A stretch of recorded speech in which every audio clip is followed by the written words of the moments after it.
The day her husband died, his family threw her bags into the garage, unaware she was holding a secret worth $50 million. What happens next will shock everyone.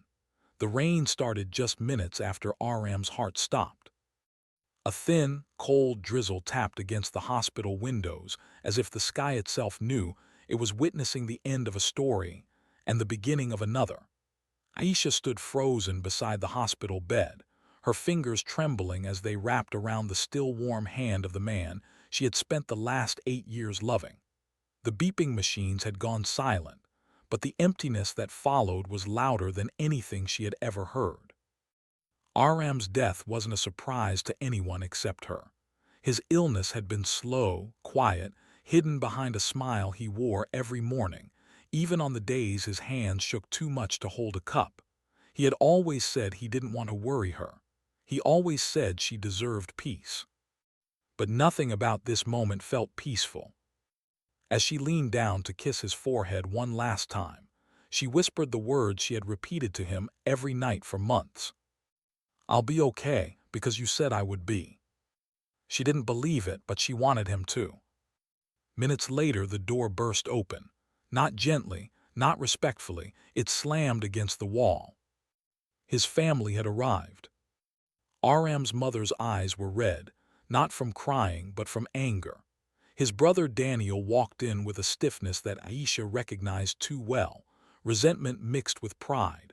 And behind them came his aunts, cousins, and 2 men she had never even seen before. None of them looked at her. None of them asked how she was. None of them touched Aram. They walked straight toward the doctor instead. "What caused his death?" his mother asked sharply. "Did he leave any documents? What about property papers? Where are the keys to his office?" The questions were fired like bullets.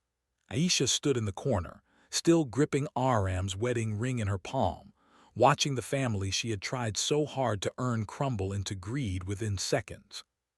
She wanted to scream. Instead, she stood silent. To them, she had always been the outsider, the girl Aram chose without asking their permission, without their approval, without the dowry they expected. They tolerated her only because Aram did. Now he was gone. And so was their tolerance. It took less than 2 hours for the whispers to begin. "She has no right to anything. He left her with nothing. She was just a burden anyway. Good thing she never had children." Every word sank like a stone in her chest, but she didn't respond. She was too numb, too hollow, too busy trying to breathe inside a world that suddenly had no air.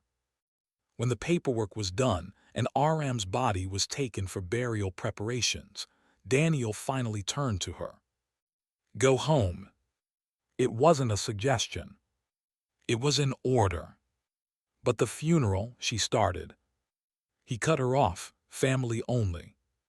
"I am family," she said quietly. "Not anymore," his mother snapped. "Your place died with him." The words stung more than the death itself. Still, she stayed silent. Still, she told herself Aram wouldn't want to fight. But everything changed when she reached the house. The home she and Aram had built together.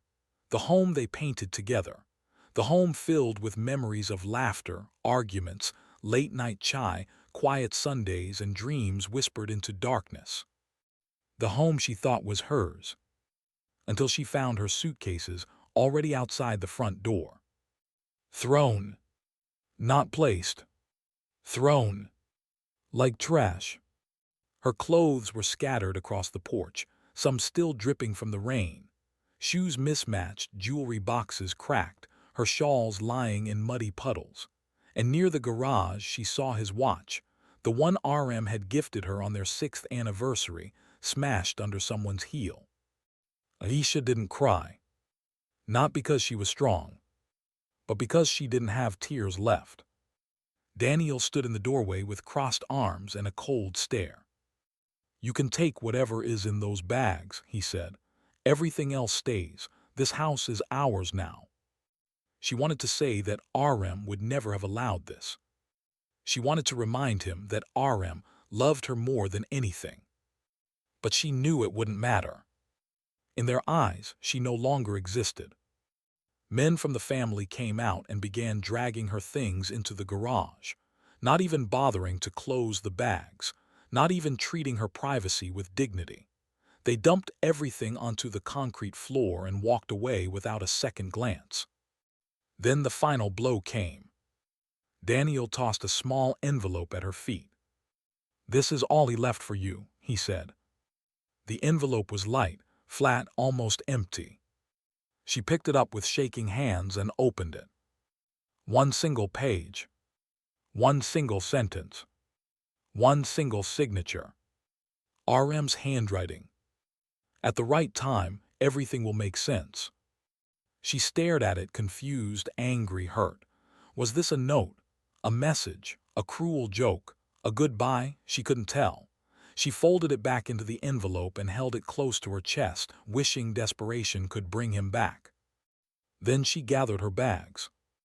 Broken zippers, torn handles, clothes hanging out. The family didn't even look at her as she left. She walked out the gate with trembling legs, dragging her suitcases behind her, unaware that something inside one of those bags, something she didn't pack, something she didn't know existed, was about to change her entire life. Inside the oldest, dustiest suitcase, hidden behind her shawls, taped beneath the lining of the bag they had tossed into the garage, was her husband's final secret. A secret worth $50 million. A secret his family had thrown away with their own hands. A secret that would rewrite everything she believed about her marriage. And everything she thought she knew about the people she had just left behind. But for now, she walked alone in the rain, grieving a man she loved, unaware of the truth he had left for her, unaware that the family that betrayed her had just made the biggest mistake of their lives, unaware that this story, her story, was only just beginning. The rain had slowed to a soft mist by the time Aisha reached the small house she had rented years ago before marrying RM. She hadn't been there in almost 8 years. The key was still in her old purse, rusted from time and neglect, but somehow it still worked. The door creaked open slowly, releasing the smell of dust, old wood, and memories she had long abandoned. She dragged her suitcases inside, shut the door behind her, and finally, allowed herself to collapse onto the floor. For the first time since the hospital, she cried. Not quietly, not gracefully. She cried the way a heart cracks open, loud, messy, uncontrollable.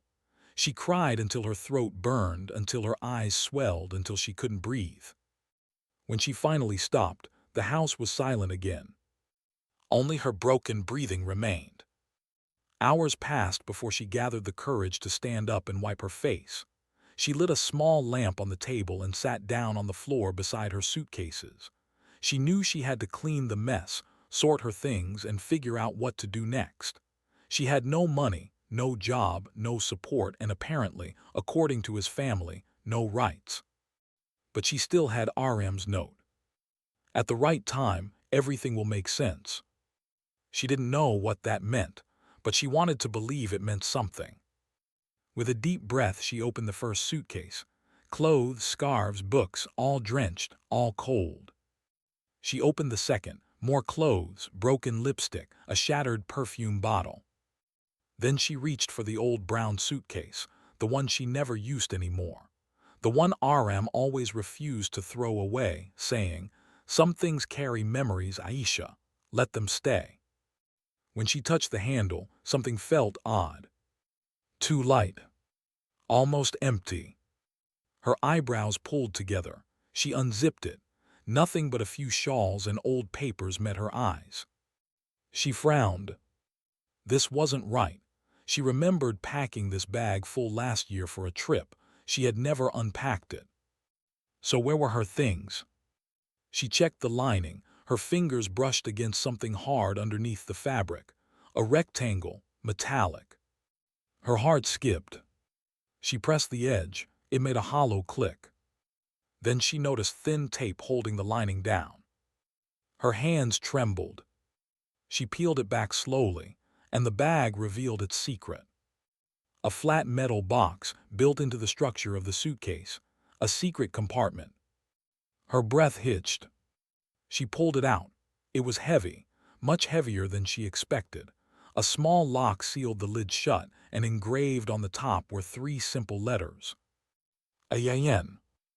RM's initials. And hers. Aisha sat frozen for several seconds, staring at the box as if it might vanish if she blinked. She reached for a hairpin, forced it into the tiny lock, twisted, and with a soft click it opened.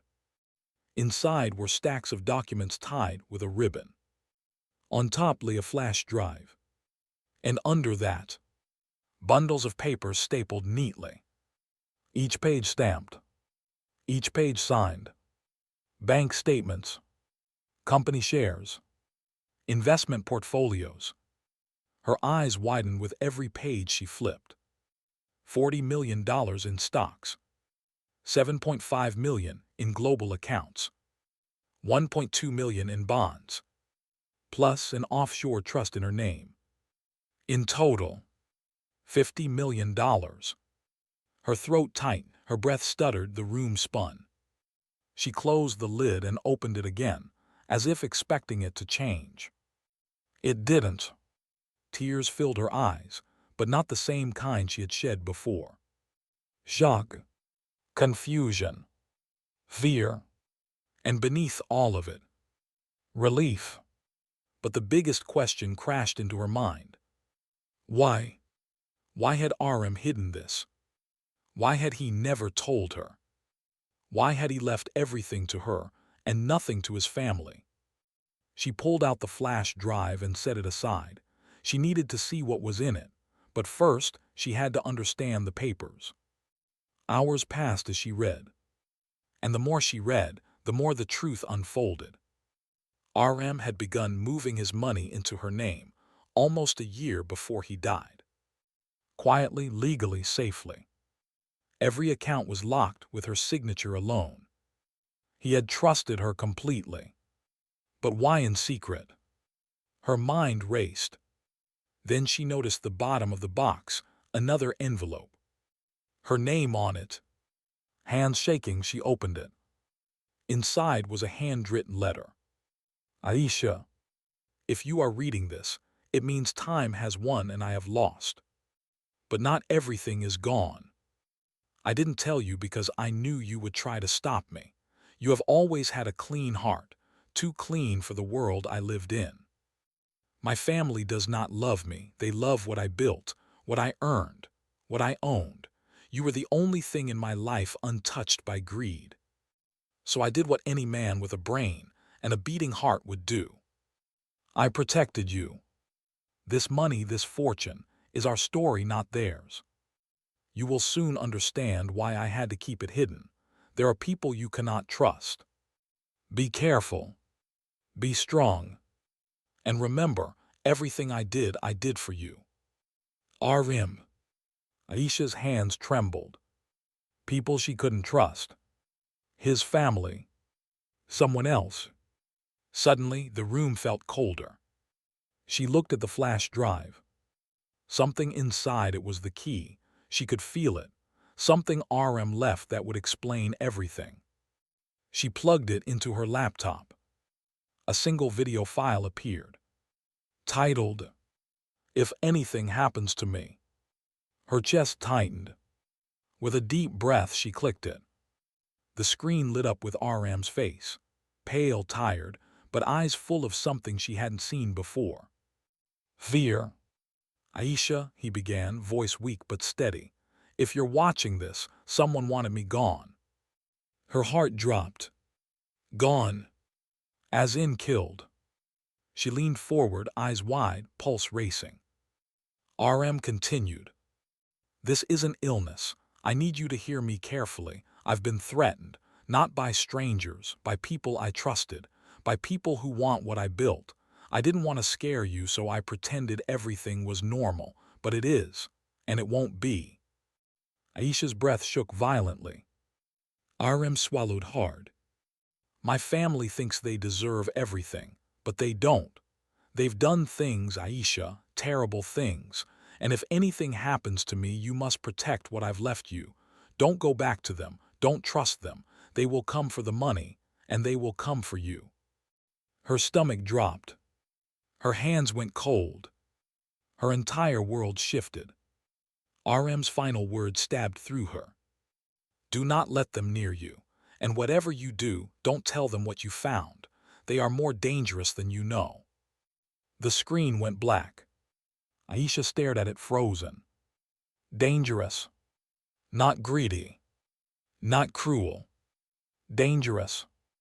At that exact moment, a loud knock echoed through her house. A sharp, heavy knock. Someone outside, calling her name. Aisha opened the door. Her blood ran cold. It was Daniel. She didn't move. Another knock. Harder. "We need to talk." Her heart pounded so hard she could barely hear. They knew. They must have realized. And now, they were here. Not to apologize. Not to return her home. But for something else. Something RM had warned her about. Aisha looked at the metal box. At the flash drive. At the door. Her rising fear transformed slowly, powerfully into something else. Resolve. She stood up, silently backed away from the door, and hid the box beneath the floorboard she had discovered years ago. Then she whispered to herself, "This isn't over." Because now, it was finally beginning. The house was silent, too silent for a place filled with people who had pretended to grieve all morning. Outside, laughter and clinking teacups floated from the veranda where the family enjoyed snacks, already discussing who would take the car, who would divide the jewelry, and who would move into Daniel's study room. But inside the dim garage, Layla stood frozen. The suitcase, her suitcase, the one they had angrily thrown on top of dusty boxes, lay open on the floor.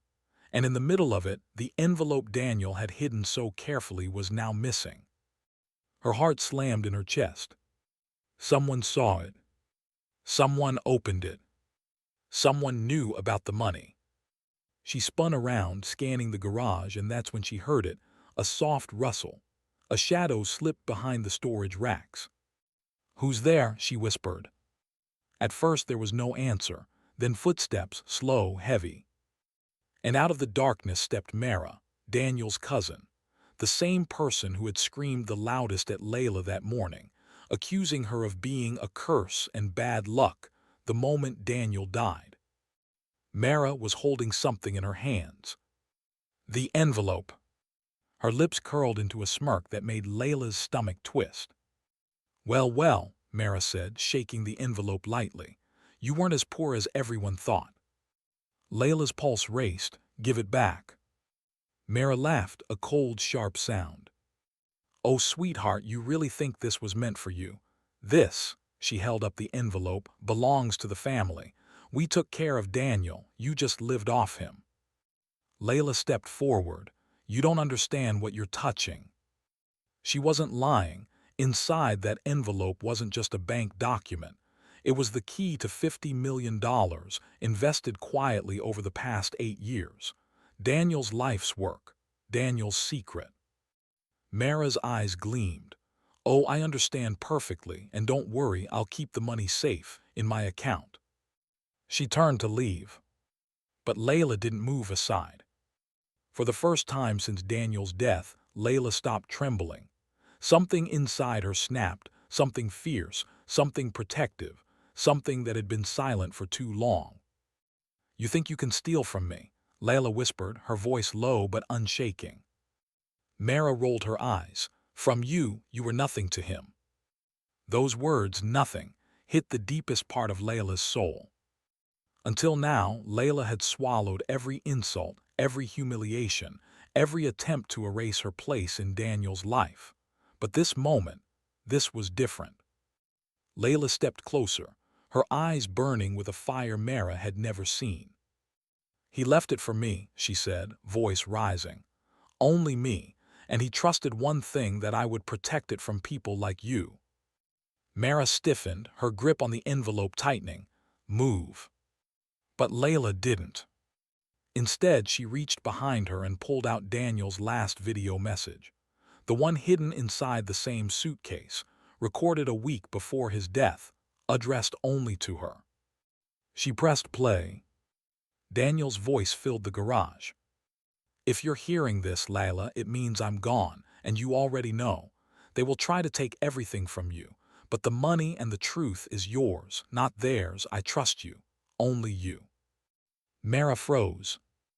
Layla stared at her, eyes blazing. Now give it back. Silence. Mara's face drained of color, her confidence evaporated. And slowly, with shaking hands, she placed the envelope into Layla's palm. That was the moment Layla realized.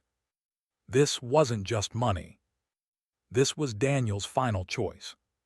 His final message. And now his final revenge. Morning came softly, sunlight spilling through her curtains like a promise. Aisha stood in front of the mirror, bruised, tired, but different. Not broken, not weak, not the woman they assumed would stay quiet and disappear. She tied her hair back, wrapped her shawl neatly around her shoulders, and walked to the loose floorboard. Carefully, she lifted it. The metal box gleamed in the morning light. $50 million worth of documents. Truth. Security. Future. And RM's last gift. She held the box for a long moment, whispering, "You protected me even after you left. Now it's my turn." At the police station, the officers treated her not like a suspect, but like someone important, someone whose life mattered, someone whose truth had cracked open a hidden crime. Inspector Rahim invited her into a quiet room and placed RM's medical files on the table. There were inconsistencies, he said, irregularities in medication. Someone was altering his doses. Aisha felt her chest tighten. We believe Daniel and Fahad wanted him gone before he could change his will. Her hands clenched into fists. He didn't change his will, she whispered. He changed everything else. Rahim nodded. And because of that, you now hold all of his assets, every last share, bond, and account. As his legal wife, you are protected. Protected. The word felt like armor. Later that day, she visited RM's grave for the first time since the chaos began. The cemetery was quiet, the sky a soft shade of gray, as if the world itself was mourning with her. She knelt beside his headstone, resting her hand on the cold marble. You were right, she whispered, about everything. A single tear slipped down her cheek, not from grief, but from gratitude. You saved me, and now I promise I'll live the life you wanted me to. I'll protect what you left. I'll protect myself. She placed the envelope, his letter, beside the stone. For us, she said softly. Walking away from the grave felt like closing a chapter. A painful chapter. A terrifying chapter. But a necessary one. When she returned home, she opened the metal box again, not with fear this time, but with intention. She sorted the documents. She contacted a lawyer. She made appointments with the bank. She requested security for her home. She hired a financial advisor. She started building a future, not for survival but for strength. Days turned into weeks. The investigation against Daniel and Fahad grew stronger. More evidence surfaced. More charges were filed. More of the family's crimes were exposed. The rest of RM's relatives, those who weren't directly involved, wanted nothing to do with the scandal. For the first time, they looked at Aisha not with hatred, but with fear. Good. She no longer cared for their approval, their acceptance, or their love. She had learned the truth the hardest way. Family is not defined by blood. It is defined by loyalty. and RM had been her only true family. One evening, as she sat on her small balcony sipping tea, she felt something she hadn't felt in months. Peace. Her phone buzzed. A message from her lawyer. All accounts transferred. You now officially own everything in your late husband's name. Congratulations, Mrs. Aisha RM. She smiled. A small, soft smile.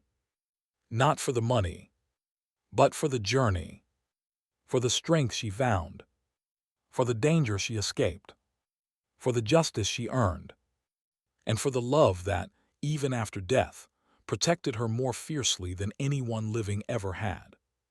She lifted her cup toward the sky. To you, RM, she whispered, thank you for trusting me. The wind brushed her cheek gently, almost like a reply. Aisha closed her eyes. She was safe. She was free. She was powerful. And finally, she was home,